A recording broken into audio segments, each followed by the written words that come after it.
পশ্চিমবঙ্গবাসীর ভীষণ দুর্ভাগ্য যে এই রাজ্যে কোনো শক্তপোক্ত বিরোধী দল নেই।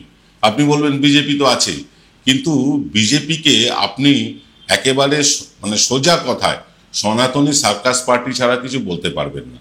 কারণ তারা সনাতন নিয়ে এতটাই ব্যস্ত, সাধারণ মানুষের কথা তারা ভাবেন না।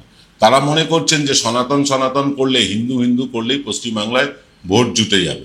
যদি তাই হতো তাহলে দুর্গাপুজোয় যে যতগুলো দুর্গাপুজো হলো পশ্চিমবাংলায়, তার অন্তত অর্ধেক দুর্গাপুজোয় এই সনাতনীরাই অংশগ্রহণ করতেন। আসলে মানুষ অংশগ্রহণ করেছে। পশ্চিমবাংলায় সনাতন বা হিন্দু দিয়ে ভোটে জেতা যাবে না। এর আগে এ নিয়ে পরীক্ষা নিরীক্ষা হলেও প্রত্যেকবার বিফল হয়েছে, এবারও হবে। বামপন্থীদের কথা কি বলবো, এটা একটা হুজুগে পার্টি হয়ে গেছে। এমনি তারা সব দিক থেকে শূন্য, বিধানসভায় শূন্য, লোকসভায় শূন্য, রাজ্যসভায় 8-6 মাসের মধ্যে শূন্য হতে চলেছে। এরা হুজুগ তৈরি করে। যেমন ধরুন আরজিকরে বিভিন্ন ফেক নিউজ তৈরি হলো, বলা হলো 150 গ্রাম সিমেন্টের কথা, বলা হলো একটা ফেক বার্তা ছড়ানো হলো, আমি সোমা বলছি। এইসব করে তারা মানুষের মনে জায়গা করতে চায়। দেখুন, ফেকটা ফেকই হয়। ফেক দিয়ে পশ্চিমবাংলায় জেতা যায় না। তাহলে গতবার বিজেপি জিততে পারত। যেভাবে তারা পশ্চিমবাংলায় ফেক নিউজ ছড়িয়েছিল, বিহারে ভোজপুরি সিনেমার একটা অংশ কেটে দেখানো হয়েছিল পশ্চিমবাংলার নারী নির্যাতন, ঢাকার রাস্তার ছবি দেখিয়ে বলা হয়েছিল এটা পশ্চিমবাংলার ছবি, তারপরেও তারা জিততে পারেনি। অর্থাৎ ফেক নিউজ দিয়ে বা ওই হিন্দুত্ব দিয়ে পশ্চিমবাংলায় জেতা যাবে না। কংগ্রেস আজও কোনো মানে আলোচনার মধ্যেই আসার জায়গায় নেই। তারা, আমি অত্যন্ত শ্রদ্ধা রেখে বলছি কংগ্রেস নেতাদের প্রতি, তারা সংগঠনটাই করতে চায়নি বা করেনি, বা আজও তারা করতে কতটা আগ্রহী সেটা নিয়েও সন্দেহ আছে।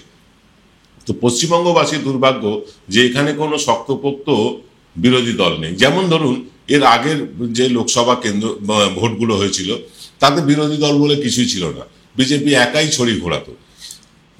এবার 240 আসনে তারা জিতেছে, শক্তপোক্ত মোটেও নয়, দুটো তিনটে ক্রাচের ওপর ভর করে তারা দাঁড়িয়ে আছে।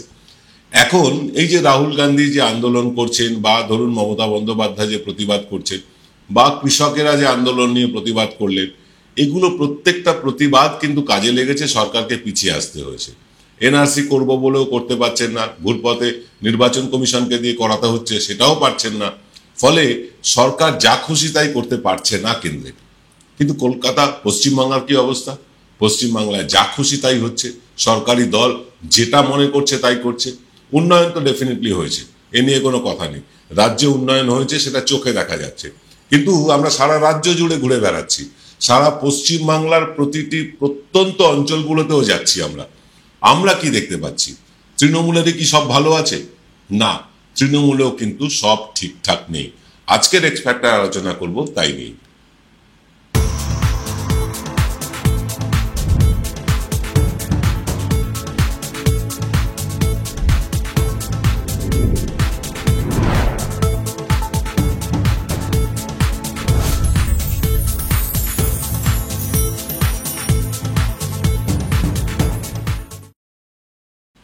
নমস্কার, শুভ সন্ধ্যা। আমি আপনাদের প্রবীর বিশ্বাস, দেখছেন এনকে ডিজিটালের সান্ধ্য সম্প্রচার এক্স ফ্যাক্টর। আগামী 2026-এ কি তৃণমূল তাহলে হেরে যাবে? না, মোটেও না। তৃণমূল 230-35-এর বেশি আসন পেয়ে জিতবে, এর মধ্যে কোনো ভুল নেই। একদম নিশ্চিত করে বলে রাখছি, দায়িত্ব নিয়ে বলছি, 230 থেকে 235টা আসন বাঁধা আছে তৃণমূলের। কিন্তু তারপরেও কিন্তু তৃণমূলে সব ঠিক নেই। কেন ঠিক নেই? রাজ্য সরকার ঠিকঠাক চলছে না, সরকার ঠিকঠাক চলছে। সরকারি পরিষেবা মানুষ পাচ্ছে, সরকারের কাজে মানুষ উপকৃত হচ্ছেন। রাজ্যের প্রায় প্রতিটি মানুষ, প্রতিটি পরিবার এই সরকারের দ্বারা কোনো না কোনোভাবে উপকৃত হয়েছেন। এবং মমতা বন্দ্যোপাধ্যায়ের যে লৌহ মানবী ইমেজ, যে স্ট্রিট ফাইটার ইমেজ, সেটা পশ্চিমবাংলার মানুষ পছন্দ করছেন। তাহলে কেন বলছি যে পশ্চিমবাংলায় তৃণমূলের অবস্থা খুব একটা ভালো নেই? তৃণমূলের দলের অবস্থা ভালো নেই। দলের মধ্যে গোষ্ঠী কোন্দল বিভিন্ন জায়গায় মাথা চাড়া দিচ্ছে, 1। 2 নাম্বার হচ্ছে যে পাড়ায় পাড়ায় যেসব খুচরো নেতারা ঘুরে বেড়ায় না, সেই পাড়ায় পাড়ায় খুচরো নেতাদের বাড়বাড়ান্ত চরমে উঠে গিয়েছে। একদম পাড়া থেকে শুরু করে জেলা স্তর পর্যন্ত নেতাদের ঔদ্ধত্য, সীমাহীন ঔদ্ধত্য হয়ে গিয়েছে। শুধু সীমাহীন ঔদ্ধত্য কেন বলবো, তারা বিভিন্ন রকম অনৈতিক কাজেও যুক্ত হয়ে পড়েছে। তৃণমূলের একটা কালচার এসছে, জানেন। মমতা বন্দ্যোপাধ্যায় যেমন ওই সুতির শাড়ি হাওয়াই চটি পরে ঘোরে, তৃণমূলে একটা নতুন সংস্কৃতি শুরু হয়েছে। সেটা কি? সেটা হচ্ছে নেতারা দামি গাড়ি চাপবেন, মানে মূলত স্করপিও গাড়ি চাপবেন, গলায় মোটা সোনার চেন পরবেন, হাতে জিওরদানো, রাডো বা ওমেগার ঘড়ি পরবেন, মানে চোখে রেব্যানের সানগ্লাস চাই, পকেটে দুটো ফোন চাই, একটা তো অবশ্যই আইফোন হতে হবে। এই রকম একখানা কালচার তৈরি হয়েছে। নেতা গাড়ির ড্রাইভারের পাশের সিট, যেটা ক্যাপ্টেন সিট বলা হয়, সেই ক্যাপ্টেন সিটে কো ড্রাইভার সিটে বসবেন এবং সিট বেল্ট বাঁধবেন না। ড্যাশবোর্ডে অনেক ব্যাগ ছড়ানো থাকবে, পেছনে কয়েকজন অনুগামী থাকবে। যারা সিকিউরিটি পান তারা তো সিকিউরিটি নেবেই, যারা সিকিউরিটি পান না তারা কি নেবে? তারা দু একজনকে ওই সাফারি স্যুট পরিয়ে নিয়ে যাবে। তারা সিকিউরিটি কিনা জানি না, বাউন্সার কিনা জানি না, কিন্তু এটা নেবে। এই হচ্ছে তৃণমূলের এখনকার কালচার। পায়ে তো অবশ্যম্ভাবীভাবে বিদেশি জুতো চাই, গায়ে ফুরফুরে গন্ধ চাই, এই কালচারটা তৈরি হয়েছে। অথচ মমতা বন্দ্যোপাধ্যায়কে তাকিয়ে দেখুন, সেই ছোট্ট একটা ঘর, 10 ফুট বাই 10 ফুটও হয়তো হবে না। যারা গিয়েছেন, আমার তো সৌভাগ্য হয়েছে যাবার, যারা গিয়েছেন তারা জানেন যে ওই ঘরটাতে একটা মানুষ কিভাবে বছরের পর বছর বসবাস করতে পারে। তবুও তিনি ওই বাড়িতেই থাকছেন। তিনি চাইলে থাকতে পারতেন জ্যোতিবাবুর মতন ইন্দিরা ভবনে, সল্টলেকে যেটা আছে, সেই ইন্দিরা ভবনে কাটাতে পারতেন আয়েসে বিলাসে সব কিছুতে। তিনি সেসব করেননি। তিনি সেসব না করে সেই ছোট্ট ঘরটাতে আছেন।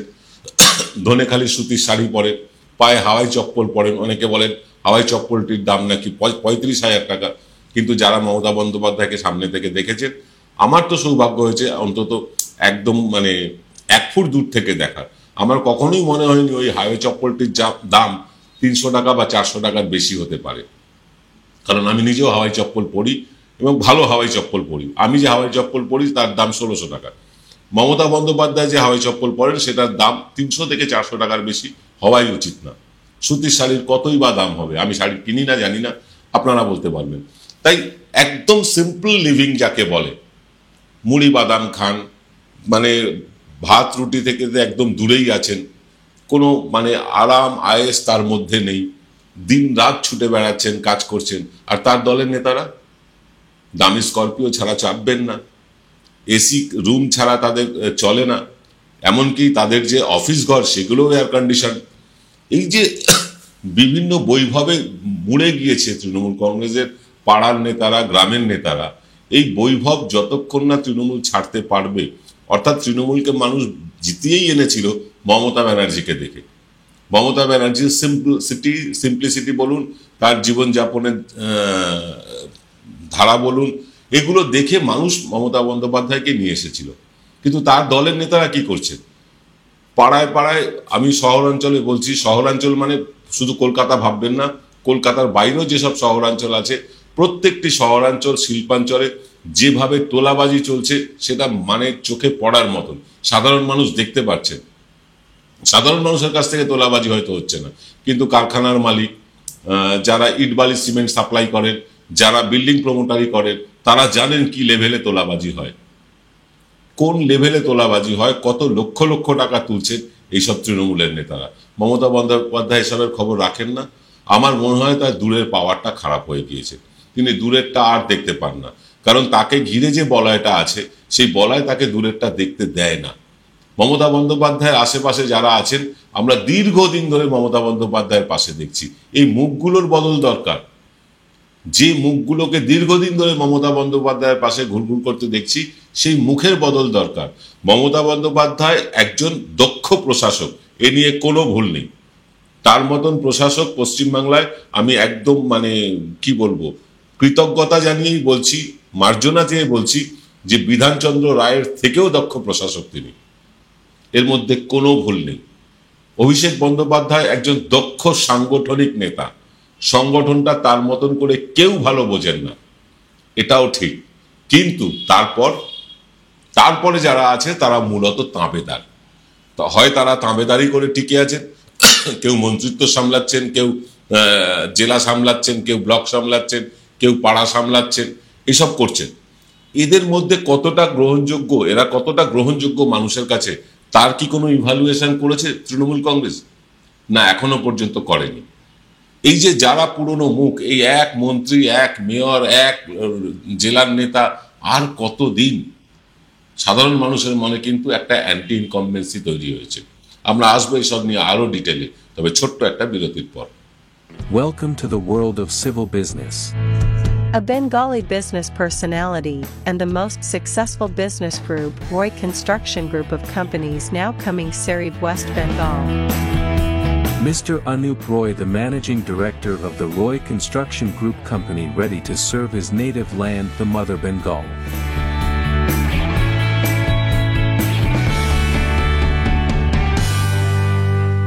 জয়গুরু রত্নভান্ডার জ্যোতিষীমা, এখানে গোল্ড মেডেলিস্ট জ্যোতিষী বসেন। হাই কোয়ালিটির আসল গ্রহরত্ন সবচেয়ে কম দামে এখানে পাওয়া যায়। স্থান বেলঘড়িয়া, রানী পার্ক, বটতলা, 2 নম্বর রেলগেটের নিকটে। 9681345722 এবং 9007778922। ফিরলাম বিরতির পর। আপনারা দেখছেন বিশ্বজোড়া বাঙালির আওয়াজ, এনকে ডিজিটালের সান্ধ্য সম্প্রচার এক্স ফ্যাক্টর। আজকের এক্স ফ্যাক্টরটা আলোচনা করছি তৃণমূলে সব ঠিকঠাক নেই তা নিয়ে। আপাত দৃষ্টিতে তৃণমূলকে খুব শক্তপোক্ত মনে হতে পারে, কারণ এ রাজ্যে বিরোধী দল নপুংসক। এদের মধ্যে কোনো ক্রিয়েটিভিটি নেই, নতুন কিছু করার প্রচেষ্টা নেই, মানুষের জন্য কাজ করা নেই। বিভিন্ন ইস্যু আসলে তারা ঘুমিয়ে থাকে। বামপন্থীরা বিভিন্ন ইস্যু ধরে ধরে আন্দোলন করে, পরে দেখা যায় সেই ইস্যুটাই ফেক ছিল।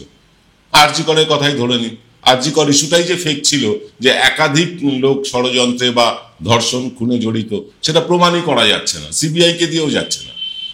তারপরে কি হবে? সুপ্রিম কোর্টের পর্যবেক্ষণে সিবিআই তদন্ত করছে, তারপরেও কিন্তু প্রমাণ করা যাচ্ছে না। তবুও তারা এক সুর গেয়ে চলেছে না অনেক লোক জড়িত। তো যারা জড়িত তাদের নামগুলো বলে দিলেই হয়। আপনারা যদি জানেন যে অনেক লোক জড়িত, সে নামগুলো তারা বলবেন না। বিজেপির অবস্থা হচ্ছে তারা হিন্দুত্ব থেকে বেরোতেই পারছে না। শ্রমিক ভট্টাচার্য যখন দায়িত্ব নিলেন রাজ্য সভাপতির, আমরা আশার আলো দেখেছিলাম। তিনি বহুত্ববাদের কথা বলছিলেন, শক্তি চট্টোপাধ্যায়ের কবিতা ওড়াচ্ছিলেন। আমরা ভেবেছিলাম যে একজন শিক্ষিত এবং পরিশীলিত আদ্যন্ত বাঙালি একজন আমরা নেতা পেলাম, কিন্তু তার অবস্থা দেখুন। তিনিও শুভেন্দুর চাপে ম্রিয়মান, শুভেন্দুর শ্যাডো বা ছায়াতে ঢাকা পড়ে গিয়েছেন। সেখান থেকে বেরিয়ে আসারও চেষ্টা নেই। সেটা দলের আভ্যন্তরীণ ব্যাপার, হয়তো দল শুভেন্দুকেই বেশি গুরুত্ব দিচ্ছে, নামকেও আসতে শ্রমিক ভট্টাচার্যকে সভাপতি করে রেখেছে। এটা হতেই পারে, বিজেপিতে এটা হয়, যাকে সে কথা। কিন্তু তৃণমূল যাকে আপাতত জমজমাট মনে হচ্ছে যে তাদের হারানোর মতন কোনো ক্ষমতা নেই কারুর, সত্যি ক্ষমতা নেই কারুর। এই মুহূর্তে দাঁড়িয়ে ভোট হলে তৃণমূল 230 থেকে 35টা আসন পাবে, আবার বলছি। কিন্তু মানুষ বিকল্প খুঁজছে, এই কথা কি তৃণমূল জানে? মানুষ কিন্তু বিকল্প চাইছে। তাদের কাছে বিজেপি বিকল্প নয়, তাদের কাছে বামপন্থীরা বিকল্প নয়, কংগ্রেস বিকল্প নয়। তবু মানুষ ভাবছে যে এই সরকারটা সরে গিয়ে অন্য কেউ আসলে হয়তো আরো ভালো হবে। কেন এরকম ভাববে? যেখানে মমতা বন্দ্যোপাধ্যায় প্রায় 94টা প্রকল্প এনে মানুষের পাশে আছেন, তারপরেও কেন ভাববে? তার প্রকল্পগুলোর প্রচার, তার প্রকল্পগুলোর মানুষের কাছে নিয়ে যাওয়ার ক্ষেত্রে কতটা সফল তৃণমূল নেতৃত্ব, আমি 100-তে 0 দেব। আমরা যখন সমীক্ষা করতে গেছি, আমরা বহু প্রকল্পের নাম মানুষকে জিজ্ঞাসা করেছি, মানুষ নামই শোনেননি। তার মানে তৃণমূল নেতারা এই প্রকল্পগুলো মানুষের কাছে পৌঁছতে ব্যর্থ হয়েছে। অন্তত প্রকল্পের সুবিধেগুলো কি, সেগুলোও তারা পৌঁছতে পারেনি। হ্যাঁ, এটা ঠিক যে 94টা প্রকল্পের 94টা প্রকল্পই প্রত্যেকটা মানুষের জন্য, তা তো হতে পারে না। বিভিন্ন বর্গের মানুষের জন্য বিভিন্ন রকম প্রকল্প। কিন্তু এমনও বহু মানুষ আছেন যারা সেই প্রকল্পের হকদার, কিন্তু তৃণমূল নেতারা তাদের কাছে নিয়ে পৌঁছননি। সরকারের যে কাজ, সেই কাজগুলো পাড়ায় পাড়ায় পৌঁছে দেওয়া কাজ তো সরকারি দলের, সেই কাজটা তারা করেননি। তারা বিলাস ব্যসন বৈভবে ব্যস্ত। তাদের আচার আচরণ, তাদের কথাবার্তা, মানে এক একজন পাড়ার নেতাকে দেখলে মনে হবে তিনি বোধহয় দেশের রাষ্ট্রপতির সমতুল ক্ষমতা রাখেন। পুলিশের সাথে তারা যেরকম ব্যবহার করে, সেটা সত্যি অনেক সময় দৃষ্টিকটু মনে হয়। পুলিশকে অসম্মান করতে ছাড়েন না, এরকমও দেখেছি। আবার বহু তৃণমূল নেতাকে দেখেছি পুলিশের কাছে অবনত হয়ে একদম নত মস্তকে সম্মান দিয়ে কথা বলতে, এরকমও দেখেছি। কিন্তু কেন এমনটা হবে? মানুষ কেন বিকল্প খুঁজবে? কেন তৃণমূল মানে বিকল্পহীন হয়ে থাকবে না? এই এতগুলো প্রকল্প আনার পর, এত ডেভেলপমেন্টের পর, তারপরও মানুষ কেন বিকল্পের দিকে হাত বাড়াবে? সে কথা কি তৃণমূল কখনো ভেবেছে? কেন হাত বাড়াচ্ছে জানেন? সেটাও কি তৃণমূল ভেবে দেখেছে? আমি আপনাদেরকে বলি কেন হাত বাড়াচ্ছে। হাত বাড়াচ্ছে পাড়ার পাড়ার, গ্রামে গ্রামে খুচরো নেতাদের জন্য। আর ওই এক মুখ, সেই এক মেয়র, এক মন্ত্রী, এক লোকের 30-35টা পদ, এই কারণে কিন্তু তৃণমূলের থেকে মুখ ফেরাচ্ছে। বহু যোগ্য নেতা জেলায় জেলায় বসে আছে, তাদেরকে সুযোগ করে দেওয়া হচ্ছে না। তারা একটা সুযোগ পেলে তাদের কর্মদক্ষতা দেখাতে তারা পারেন, সেই সুযোগটা করে দেওয়া হচ্ছে না। কারা দিচ্ছে না? যারা এখন ক্ষমতাসীন। যারা ক্ষমতাসীন তারা কিছুতেই জেলার নেতাদের বা কলকাতার নেতাদেরও বহু তরুণ নেতা আছেন যাদের প্রতিভা নিঃসন্দেহে সকলেই জানেন যে তারা অত্যন্ত প্রতিভাবান, কিন্তু তারপরও তাদের সুযোগ দেওয়া হচ্ছে না। কারণ যারা এখন ক্ষমতাসীন তাদের ক্ষমতাটা চলে যাবে, এই ভয়ে তারা মমতা বন্দ্যোপাধ্যায়ের চারপাশে একটা বলয় তৈরি করে রেখেছেন। এমন একটা বলয় তৈরি করে রেখেছেন যার বাইরে মমতা বন্দ্যোপাধ্যায় দেখতে পাচ্ছেন না, কিন্তু অভিষেক বন্দ্যোপাধ্যায় পাচ্ছেন। অভিষেক বন্দ্যোপাধ্যায় এমন একজন নেতা, আমার দেখা একমাত্র নেতা যার তিনি বলতে পারবেন না যে তার বন্ধুটাকে, অর্থাৎ তার আশেপাশে চামচেবাজি করা, তাঁবেদারি করার লোক নেই। এটা কিন্তু বাস্তব সত্য। তিনি কাউকে এইরকম তার চারপাশের বলয় তৈরি করতে দেননি, যাদের মাধ্যমে তিনি দেখবে। তিনি কিন্তু সরাসরি দেখেন, তিনি নিজে যেমন সরাসরি দেখেন, বহু এজেন্সির মাধ্যমে দেখেন, বহু স্বেচ্ছাসেবী যারা দল করে না এমন মানুষের কাছ থেকেও খবরাখবর নিয়ে দেখেন, অনেক সাংবাদিকদের মাধ্যমেও দেখেন। অর্থাৎ তিনি এইসব খবরাখবর এই মানুষগুলোর কাছ থেকে পান, ফলে তার কাছে গ্রাউন্ড জিরোর খবরটা কিন্তু একেবারে পাকাপাকি। কিন্তু অভিষেক বন্দ্যোপাধ্যায়কে অ্যাবসলিউট ক্ষমতা দেওয়া হচ্ছে না যে সংগঠনটা তুমি সামলাও, রাজ্যটা আমি সামলাচ্ছি। যদি এটা করা যেত তাহলে বলছি তৃণমূল আরো 25 বছর নিঃসন্দেহে টিকে যেত। কিন্তু মমতা বন্দ্যোপাধ্যায় তার দুর্বলতা আছে। মমতা বন্দ্যোপাধ্যায়কে যতটুকু জেনেছি, যতটুকু চিনেছি, যতটুকু বুঝেছি, তিনি অকৃতজ্ঞ নন। তার জন্য কেউ 1 পয়সার কাজ করলে তিনি তাকে 1 লক্ষ পয়সার কাজ ফেরত দেন। অর্থাৎ তার জন্য কেউ যদি কখনো 1 ইঞ্চি কাজ করে থাকেন তিনি কিন্তু তাকে ভরিয়ে দেন। আমি আপনাকে একটা উদাহরণ দিচ্ছি, সোনালী গুহ এক সময় মমতা বন্দ্যোপাধ্যায়ের ছায়াসঙ্গী ছিলেন, তারপরে টিকিট না পেয়ে বিজেপিতে গেলেন। এখন কোথায় আছে তিনি নিজেও জানেন না, আমরাও জানি না। বিজেপিও তাকে ডাকে না, তৃণমূলও তাকে ডাকে না। এই যে সোনালী গুহ, তিনি নানা কুকথা বলে চলেছেন ইউটিউবের মাধ্যমে। প্রত্যেকটা কুকথার জন্য সোনালী গুহর জেল হতে পারে, কিন্তু মমতা বন্দ্যোপাধ্যায় তার প্রতি একটা দুর্বলতা আছে, স্নেহ আছে, সেখান থেকে তিনি ব্যবস্থা নিচ্ছেন না। এরকম বহু নেতা আছে যারা হয়তো একটা দুর্দিনে তৃণমূলে মমতা বন্দ্যোপাধ্যায়ের পাশে থেকেছে। নিঃসন্দেহে তারা যোগ্যতা অনুযায়ী পদও পেয়েছেন, মন্ত্রিত্ব পেয়েছেন, কেউ বিধায়ক হয়েছেন, কেউ এমপি হয়েছেন, সব ঠিক আছে। কিন্তু এবার তো বদল দরকার। দীর্ঘ 15 বছর হয়ে গেল। দীর্ঘ 15 বছর এক মুখ দেখতে দেখতে মানুষ ক্লান্ত, এবং যে মুখকে দেখছে মানুষ, ধরুন একই লোককে দেখে যাচ্ছে, সেই লোকের মধ্যে একটা ঔদ্ধত্য চলে আসে যে আমার বিকল্প নেই। এই নিজেকে নির্বিকল্প ভাবা, নিজেকে অপ্রতিরোধ্য ভাবা, এটাই কিন্তু তৃণমূলকে ডোবাতে 100% সাহায্য করবে। তৃণমূলকে ডোবানোর পেছনে এই নেতারাই। তৃণমূলের মধ্যে কর্মীর অভাব নেই, ডেডিকেটেড কর্মীর অভাব নেই। এমনও বহু কর্মী আছে তৃণমূলের জন্য প্রাণ দিতে প্রস্তুত, নিজেদের পকেটের পয়সা খরচা করে পতাকা লাগান, নিজেকে পকেটের পয়সা খরচা করে মিটিং মিছিলের আয়োজন করেন। ঠিক, তারা গুরুত্ব পান না, তারা তৃণমূলে গুরুত্ব পান না। যারা পয়সা তুলে কাজ করছে, যারা পয়সা তুলে খাচ্ছে, যারা পয়সা তুলে বস্ত্র বিতরণ করছে, যারা পয়সা তুলে কম্বল বিতরণ করছে, তাদেরই কিন্তু রমরমা। কিন্তু যারা ছোট্ট ছোট্ট পরিসরে পাড়ায় পাড়ায় বুথে বুথে চাঁদা তুলে, নিজেরা কয়েক পয়সা চাঁদা তুলে তারপরে একটা হয়তো পথসভা করছে, সেই মানুষগুলোর গুরুত্ব নেই। বহু দক্ষ সংগঠক ইতিমধ্যে বসে গিয়েছেন, নেতারা যারা আজকে বিধায়ক আছেন, এমপি আছেন বা জেলার পদাধিকারী আছেন, তারা দীর্ঘদিন জেলার পদে থাকার ফলে বা মন্ত্রিত্বে থাকার ফলে বা বিধায়ক থাকার ফলে বা সাংসদ থাকার ফলে মানুষের মনে যে বিতৃষ্ণা তৈরি হয়েছে, সেই খবর কেউ নেত্রীর কাছে নেই? আমি জানি না।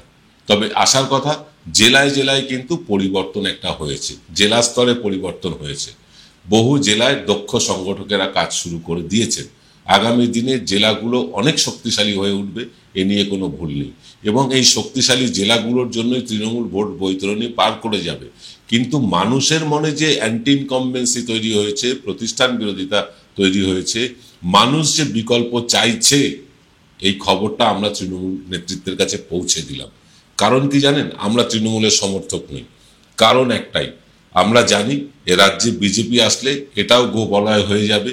এখানে দুর্গাপুজোয় কোনো এত লক্ষ লক্ষ কোটি কোটি মানুষ রাস্তায় বেরোলেও কোনো ঝামেলা হয় না, কিন্তু রামনবমীর একটা ছোট্ট মিছিল হলেও ঝামেলা হয়। তাই এ রাজ্যে যাতে ঝামেলা না হয়, আমরা চাই না বিজেপি রাজ্যে আসুক। আমরা চাই না বামেদের সেই রক্তাক্ত দিনগুলো ফিরে আসুক, যে বছর বছর গণহত্যা হবে, হাজার হাজার মানুষ মারা যাবে। আমরা সেটাও চাই না। বাংলার স্বার্থে, বাঙালির স্বার্থে মমতা বন্দ্যোপাধ্যায় রাজ্যের মুখ্যমন্ত্রী থাকুন, এটা আমরা চাই। কিন্তু তৃণমূল কি আদৌ চায়? তৃণমূলের যে পাড়ায় পাড়ায় খুচরো নেতারা বসে আছে, তারা কি আদৌ চায়? এই প্রশ্নটা আপনাদের কাছে রেখে শেষ করছি আজকের অনুষ্ঠান। দেখা হবে সোমবার সকালে। আসবেন অরিন্দম বিশ্বাস, বিকেল 5টায় আবার ফিরবো আমি আপনাদের সাথে। তাই এ পর্যন্তই। সকলে ভালো থাকবেন। শুভরাত্রি।